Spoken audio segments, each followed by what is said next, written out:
In the midst of cutting her own hair, Julia Maxwell asked her best friend, Mizuki Ashiya, if she was really going to be okay. Mizuki continued to cut, having heard Julia's concerns dozens of times now. She had already done the paperwork to transfer to her new school of choice. But the hardest part was convincing her parents to let her go. Julia was particularly worried because Mizuki was going to Japan all by herself, transferring to a Japanese high school, all over a boy. He must be a lucky guy, or unlucky, that she cared about him this much. Mizuki sprinted, apologizing as she rushed by bystanders. Being late on her first day at a new school was definitely not good. Entering the gate at Osaka Private High and into the building, she kept chanting Class 1C, Class 1C, Class 1C, continuously as she searched for her classroom. She bumped into a boy in the hall, and with him picking her up, he said she looked like a girl. She gasped. She couldn't afford to get caught, so she left her bag behind with the excuse she was in a hurry. Busting into 1C's door, she hastily introduced herself as the transfer student, apologizing for her delayed flight arrival. The teacher told her it was all right, and they got to introductions. Ashiya-kun transferred here from America. The boys thought it was so cool. Then, the boy from earlier placed her bag on her head. She couldn't believe it was Izumi Sano, the whole reason she moved here. She gushed, just watching him enter the classroom. During break, Mizuki stared in awe at her classmates. While she prepared herself for this, attending an all-guys school was something else. She felt so lucky to be in the same class as the boy she liked. While Sano's friends were trying to chat with him, she interrupted, suddenly telling him she liked him, and asked to be his friend. He got thrown off, and all the friends went, "Oh!" Mizuki wondered if she said something weird. He told her, "Sorry, but I'm not into that." Oh, I get it. They think Mizuki is a gay guy. She tried to clear up the misconception, but he just cut out of class. Mizuki wasn't going to give up though. She crossed the entire ocean to be here. Seeing her chuckling, the guys definitely thought she was a weirdo. Shuichi Nakatsu thought she was a funny guy. He's never seen someone confess right after they transferred. She assured him she was just trying to make friends, and sighed, thinking Sano must hate her now. Nakatsu promised her, no worries. Sano was just sulking. Introducing himself, he claimed no one was quicker on their feet than him at Osaka High. Despite being a first year, he was already a forward. They called him the soccer team's fiery young lion. She meekly greeted him back, and he told her, no, all wrong. No one their age had any business being so mousy. After class, Nakatsu led her to the dorms. Since they were both in dorm 2, Mizuki was surprised that the school had 3 dorms, but it made sense since there were lots of kids here on sports and liberal arts scholarships. Nakatsu being one of them. He got in on a soccer scholarship. He suddenly grabbed her shoulder, wanting to get the scoop about what everyone was talking about, her living abroad. He wanted to know if it was true they went harder over there. She gave a soft response, answering everyone was different, and Nakatsu understood. She hadn't done it yet. Nakatsu thought it was important for guys the same age to know where they stood in matters of their privates? What is bro yapping about? I never had these conversations with the boys as a freshman. Dr. Hokuto Umeda kicked him over, asking how Nakatsu mistaked privates for pride. Nakatsu referred to him as Dr. Sadist. Umeda was greeted by Mizuki, and he'd heard of the new student from the States. He made a somewhat quizzical observation of her, and simply walked away, telling her to visit the infirmary should she need anything. At the dorms, Mizuki spotted Sano's mailbox. Lucky again, she thought, but then realized she was sharing a room with him. Nakatsu thought Sano was greedy, having had a room all to himself all this time. But now he was sulking because he didn't want to move his stuff, having to split the room in half. Nakatsu tried assuring her she'd get used to rooming quickly. Taiki agreed, scaring Nakatsu from behind. He was Nakatsu's roommate. Surprisingly, Taiki already knew Mizuki's name. With him staring for a while, she asked what was wrong, and he told her nothing, and just walked away. Continuing her tour, Mizuki got jumped on by a dog. Yujiro's owner apologized, and Nakatsu thought it was a bit weird. Yujiro was only nice to girls. Mizuki wondered if she'd been found out. However, Nakatsu was none the wiser, saying, based off her face alone, if she told him she was a girl, he'd believe her. But since she had no boobs, he just laughed it off. She was glad her cover wasn't blown, but not thrilled about the chest touching. Finally making it to her room, Sano seemed reluctant to talk to her. She promised that what she said this morning was just a turn of phrase. She really did want to be friends, and looked up to him as a high jumper for a long time. This made sense to him. However, he was just a regular student now. He quit the high jump. She shouted, not expecting to hear that. Sano told her to get her hands off of him. It's not like he needed her permission to quit, and shortly left the room. By late evening, after Mizuki put everything away, she stepped out, walking into Minami Nanba, the second-year RA of the dorm. He, of course, came to say hi and fill her in on the dorm's rules. He thought she was adorable and assumed she got that a lot, though she denied it. In short, taking a bath in her room was off limits after midnight, and dinner was from 6 to 9. She'd get bumped into by Senni Nakao, telling her, "I'm not letting you steal my spot as the school's idol." I'll say it, this guy definitely seems gay. He ran off screaming and whining. Turns out, people were propping up Mizuki as the new school idol over him.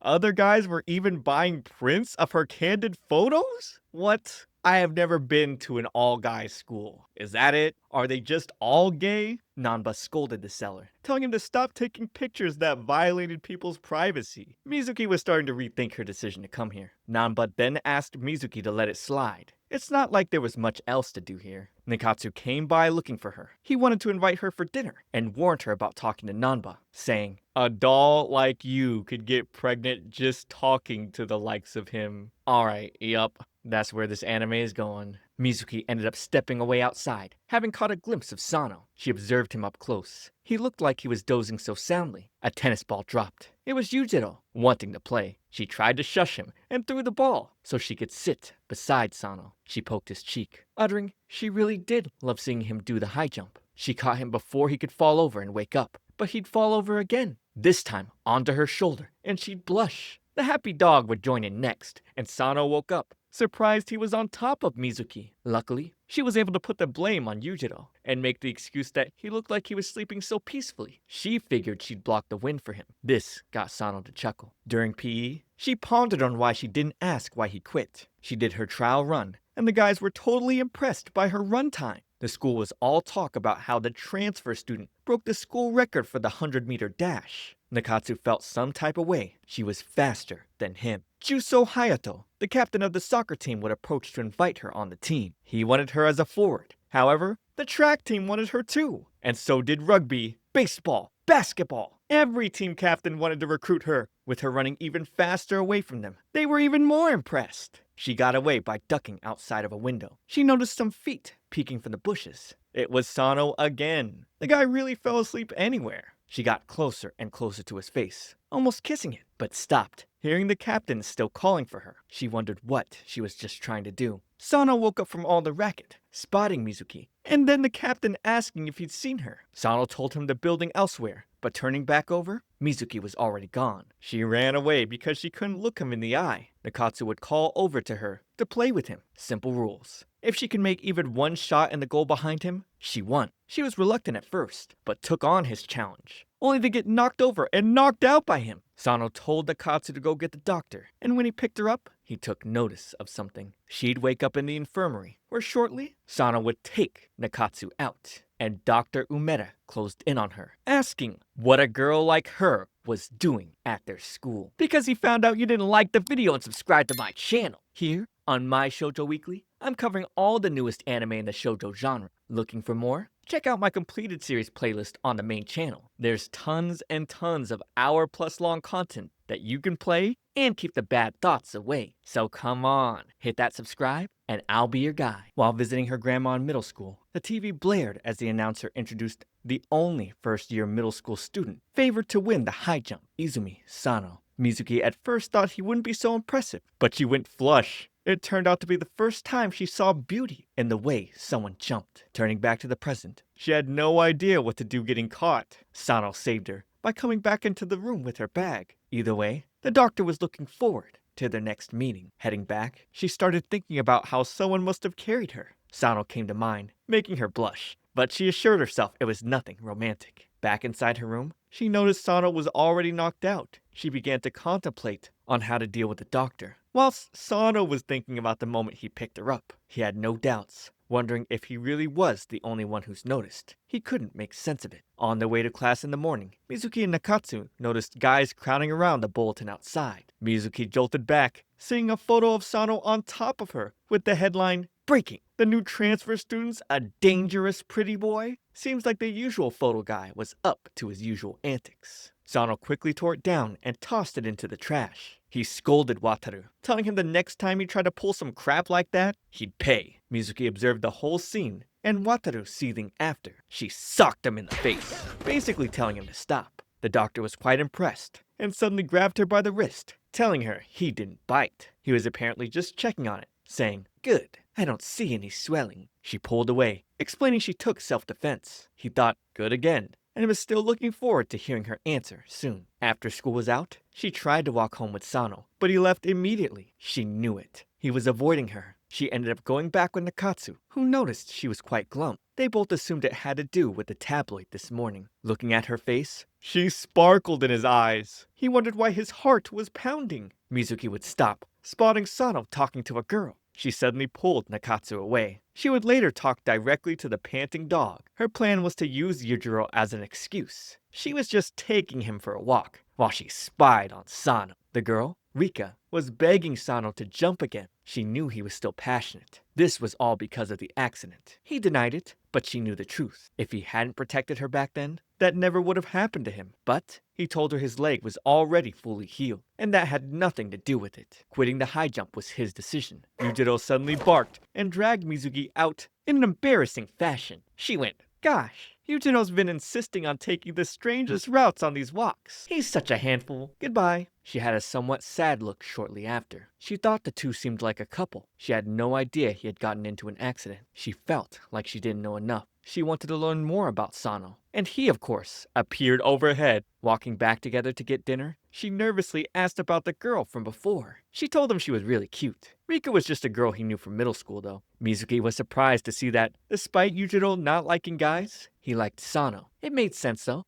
since he's the one who found him. It was just after Sano moved into the dorm half a year ago. The animal shelter was trying to cart away this puppy. Two men were forcibly dragging it along, but he kept digging his paws. Before Sano knew it, he had Yujiro in his arms and was begging the janitor to keep him. Yujiro had been living with the woman and her daughter, but the woman's new husband didn't like dogs. Bruh. Husband. It was probably why Yujiro generally didn't like men. Mizuki didn't expect to see this side of Sano. A bit later, she asked why he was avoiding her today, and before he could answer, he didn't know how to treat a girl. Mizuki was about to get isekai'd. But this is high school romance, so of course Sano would save her instead. She blushed, being pinned against the wall, and with them continuing on their way, she for sure didn't want to be apart from him. Mizuki felt determined. She would later visit the doctor and give him an answer. Shortly after, walking outside, Rika went up to her, having heard all about her from Sano. Mizuki was astonished to find out Rika wasn't his girlfriend. Rika giggled. In middle school, she was the manager of the track team Izumi was on, but she also wouldn't have been opposed to dating him then. Rika asked Mizuki for a favor. During dinner,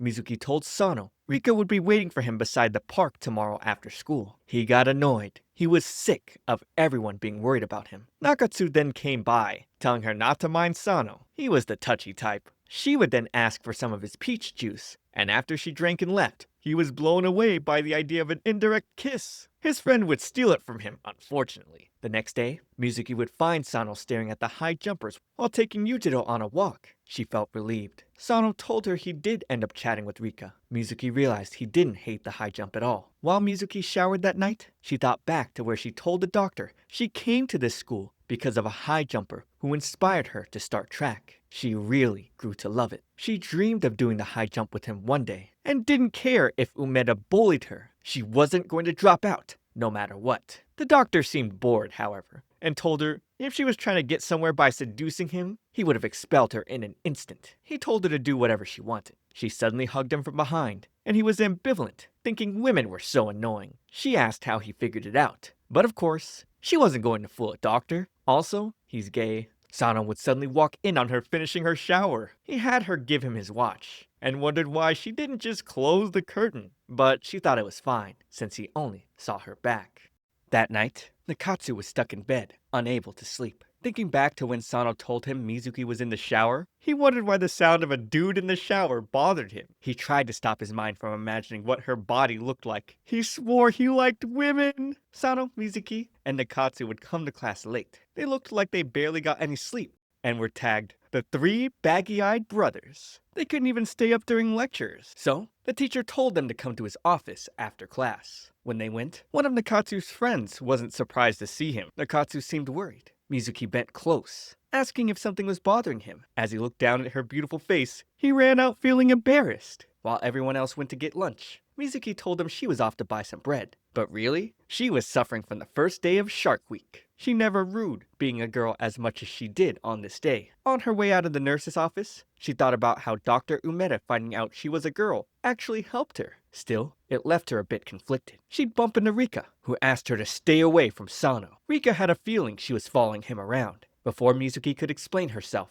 Rika shot at her. "You don't know anything!" This Sano, who quit high jump, who couldn't win. This wasn't him, but Mizuki told her she was the clueless one. Just because Sano wasn't jumping didn't mean he was worthless. She didn't care for his fancy titles. She just loved seeing the way he jumped. Enraged by her words, Rika was about to hit Mizuki. That's when Sano would show up, stopping her. Rika claimed she was doing this all for him, but when did he ever ask her for that? The reason he couldn't jump was that he choked under pressure, and she knew this well. He told her to never come back here, then stormed off with Mizuki. Mizuki pulled away, scolding him for talking to Rika like that. But at this point, he didn't care anymore. On her way to her room, she'd collect a package waiting for her. Noe and Sakemi saw her with the box and immediately reminded her they were buddies. These two guys just want to share of whatever was in it. Shortly after, she'd seen Nakatsu pacing in front of her door. He turned his back to her while telling her that he wanted to share some sweets his mom brought. Seeing how Mizuki's eyes lit up, Nakatsu thought she was so cute. Entering her room, she opened her box, which was filled with all kinds of snacks. Sakemi and Noe would help themselves to the ones they wanted. Luckily, there wasn't anything incriminating inside. While looking through the rest of the box, a photo of Julia dropped. Nakatsu assumed she was Mizuki's girlfriend, but he'd be relieved to hear they were just best friends. There was something else wrapped tightly with a letter attached to it. Reading the letter, she got a bad feeling about this. But before she could stop the boys,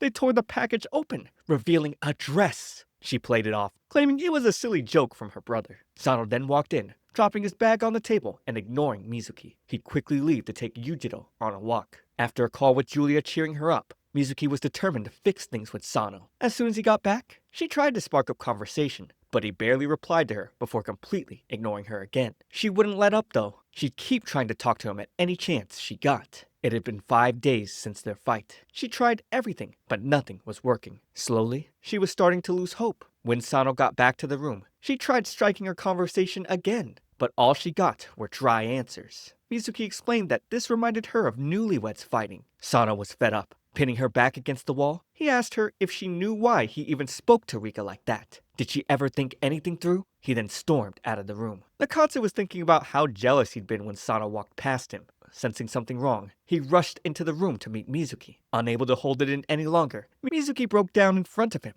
tears flowing endlessly. Nakatsu wanted to hold her, but he couldn't. So, he'd pat her head, telling her to let it all out. At the same time, Sano didn't get how he was the only one getting so worked up about this. Everything was so messed up. Getting back to the room, he saw Nakatsu's shoes at the front of the door and turned back immediately. The next day, Mizuki's eyes were so swollen that she couldn't get out of bed early, thanks to all the crying. Nanba approached her from behind, and seeing her red eyes, he offered to hear her out. Nakatsu would confront Sano on the rooftop, asking how he felt about Mizuki, so far as it meant she wouldn't cry like that again. Nakatsu didn't mind becoming gay. Bro is so desperate to find an excuse. Buddy, if you want to be gay, just be gay! Sano told him to stop butting in on what he didn't understand. He caught a glimpse of Mizuki and Nanba, so he bolted off to save her from that womanizer. But when he got down, they were nowhere to be found. Wataru knew where they were, but only wanted to spill it in the photos he'd release tomorrow. But under the pressure of Sano's threats, he confessed the two had gone to the student council room. Rushing off, Sano wondered why he was so bothered in the first place. Getting to the council room, he'd find Mizuki and Nanba having coffee. As Nanba stepped out, he warned Sano to stop bullying their idol. Sano would then explain to Mizuki why he quit jumping. The district qualifiers were a special meet. Doing well there earned you a recommendation to a famous track and field school. In middle school, he thought it was his last chance. But one night, he'd save Rika from getting isekai'd. If he had really tried, he might have been able to avoid that. But he hesitated for a moment, which was the reason he choked under pressure. However, Sano's mindset had changed. He wanted to try jumping again. He wasn't about to let himself live with regret a second time. Mizuki was so happy that he told her this. She ended up crying like a baby. He'd pull her close, comforting her. Mizuki blushed hard. Then,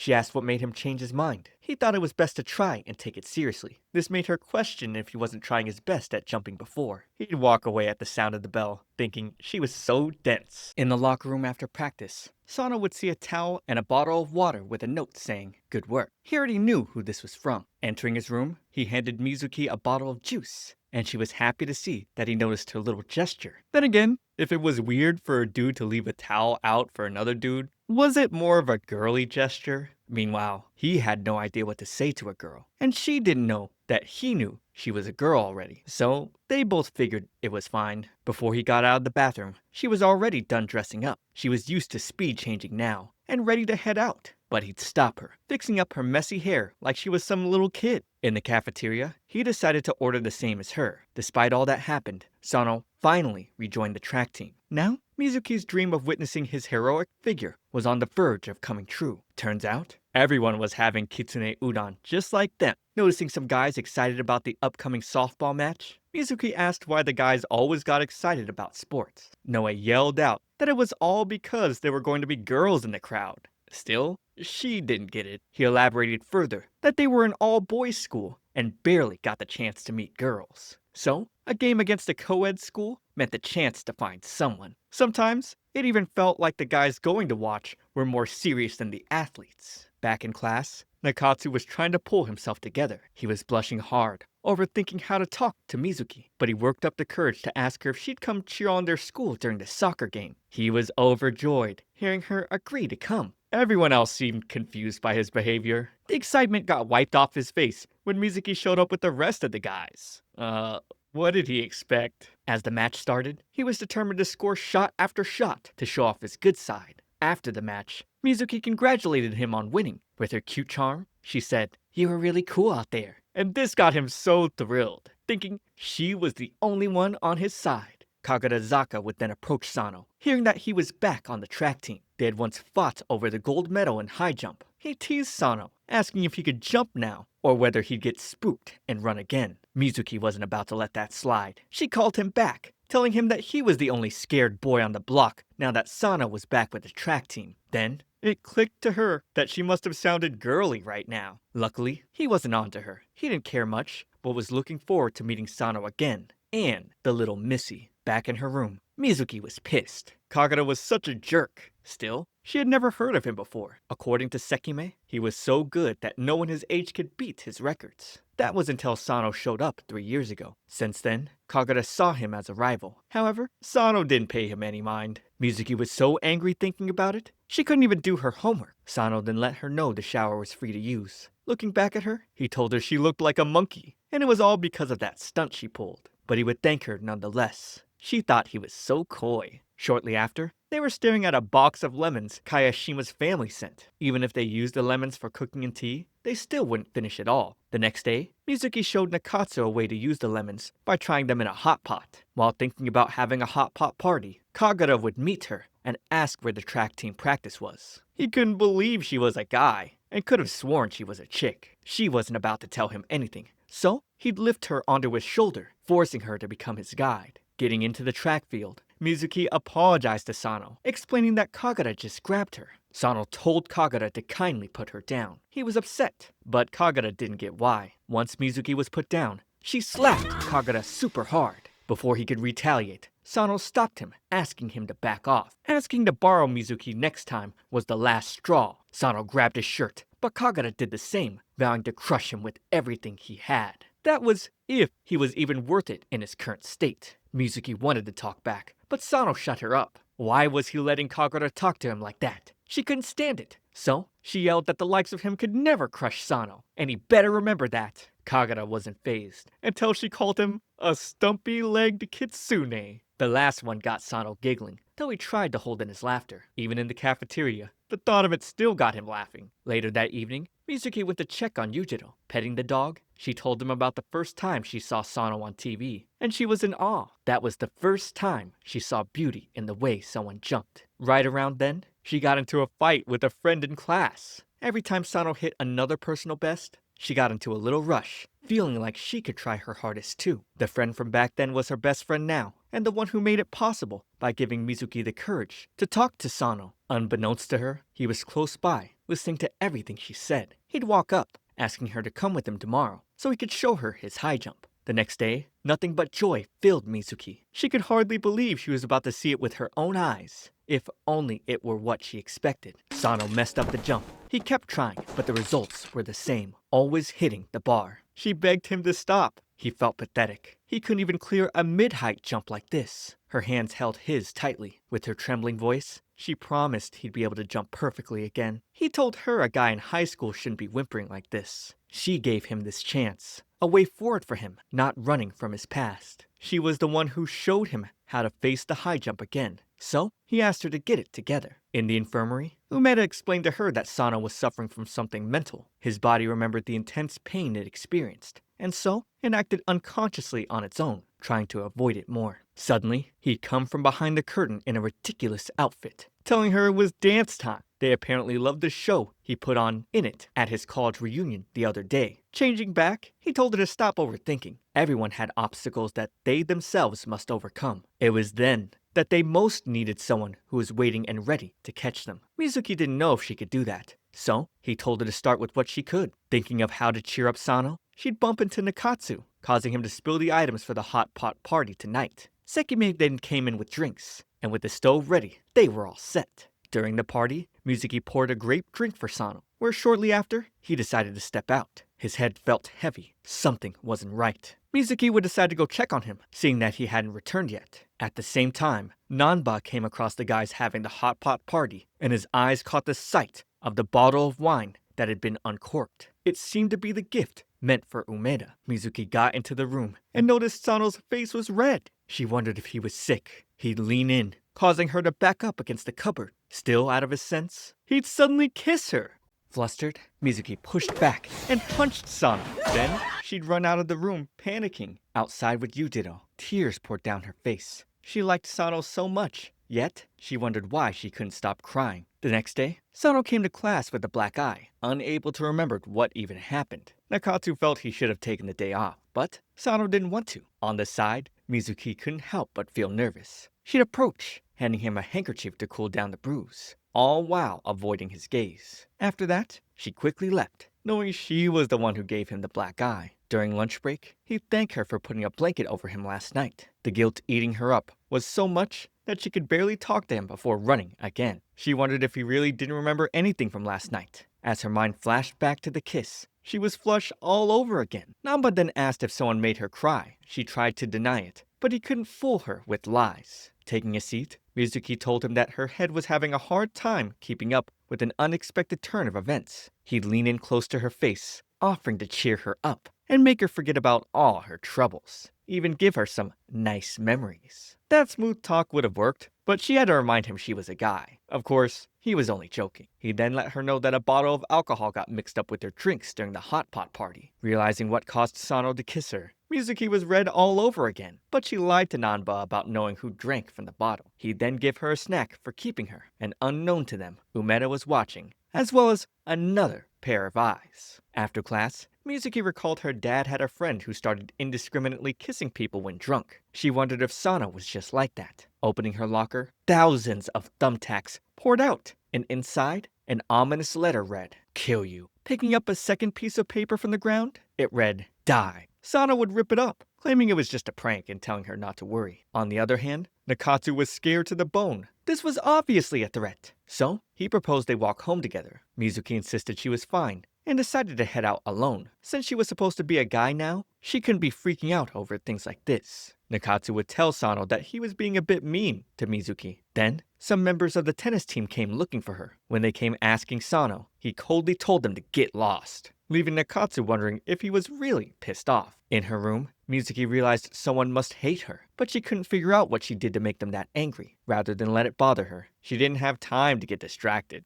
She was way more worried about Sano. At that moment, he entered the room, curious as to why she was worried about him. She asked if his eye was still sore, and he answered it hurt when he pressed down on it, but it wasn't a big deal. That was a relief for her. Still, she felt a bit awkward looking at his face. Refusing to let things remain awkward, she asked him to get changed so they could head to the dining hall together. It finally dawned on her that Sano was her first kiss. She'd fall to her knees. The shock had put it clean out of her mind when it happened. The next day, everyone gathered around, waiting for her to open her locker. It was all clear, and she felt a sense of relief, though it'd be cut short as she picked up her shoes. They were completely soaked and dripping. Nakatsu was really upset on her behalf, but she refused to let this get to her. After all, she could simply air out the shoes. Her mind was made up. If Sano faced any obstacles, she'd be the one who was there for him. So, she didn't have any time to waste worrying about this stuff. Later, Umeda approached Sano, telling him that something was going on with his roommate, and advised him to keep an eye out for Mizuki. That night, while Mizuki was talking to Nakatsu and the others about her brother, Nakao showed up,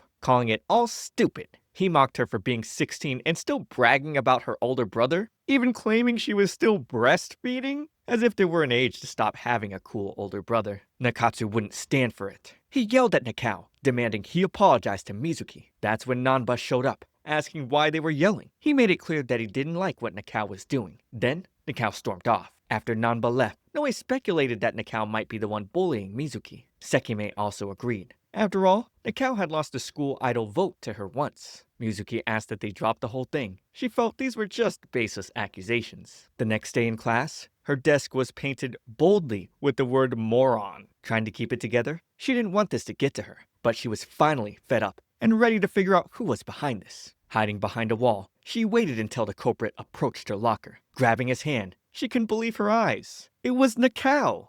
So obvious, by the way. As his phone dropped, it revealed a wallpaper of Nanba. Now she understood his reason. Before she could explain, he shot at her, saying, "I hate you!" Ever since she came to the school, Nanba had been paying more attention to her, even though he was here long before her. The thought of it made him feel so pathetic, and Nakao believed Nanba would never notice him now. So, he told her to go tell all the teachers and students if she wanted. On the contrary, Mizuki wanted to be friends. She understood how he felt, knowing what it was like to fall for someone. That was why she thought they could actually be pretty good friends. Nakao thought she was weird, but they'd laugh about it while walking out together. Close by was Sano, who watched and overheard the whole thing. Shortly after, Mizuki met up with him outside, letting him know she caught the culprit. But they were all good now. Walking back together, she wished she could always walk next to him like this. Suddenly, Kagarazaka showed up. Mizuki immediately walked up to him, pushing him to leave, but he'd put her in a headlock. Then, he asked Sano to join the spring preliminaries, given that he had set a new record. He saw this as the perfect chance to crush Sano in front of as many spectators as possible. As Kagarazaka left, Mizuki seemed worried about his new record, but Sano told her not to worry. Afterwards, he'd go to practice his high jump,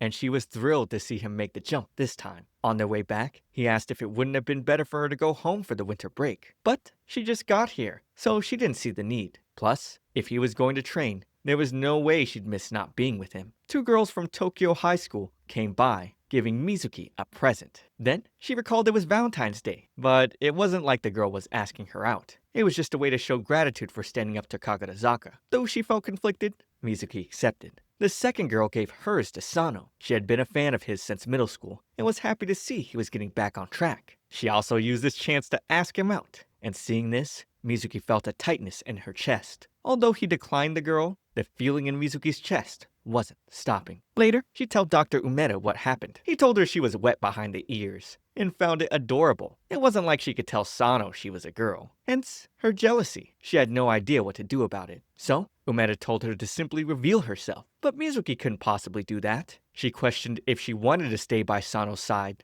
Did it mean she couldn't love him unless she was a girl? Mizuki felt a lot better after talking to him, and Umeda claimed they were cut from the same cloth. He too suffered from unrequited love. His best friend from high school had a cruel and terrible personality, the kind of guy who knew exactly how Umeda felt, and still manipulated while pretending to be none the wiser. Mizuki would then get a text from her brother, telling her that he was coming to Japan and looking forward to seeing her. Alright, nice episode. What's going to happen next? Subscribe to keep up with future parts. But for now, watch this next video. It's me, ComfyTea. I'll see you all in the next one.